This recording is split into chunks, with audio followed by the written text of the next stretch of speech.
Today we'll explore how to create a one-of-a-kind gnome using our Elements gallery within DesignMate.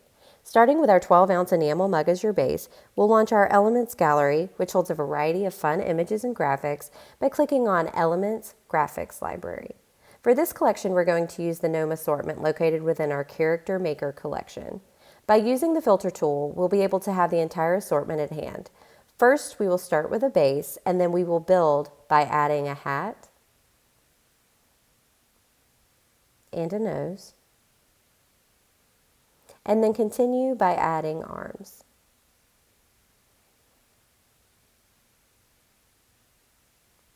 We can now add a little personality with accessories such as braids and a fun sunflower for a nice fall accessory.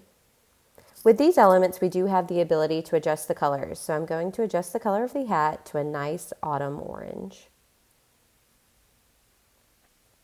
Now that your design is set, you can easily resize and position your gnome. You can even duplicate your gnome so that she is shown the same on the front and the back. And that's it. Now your gnome mug is ready for your favorite fall beverage.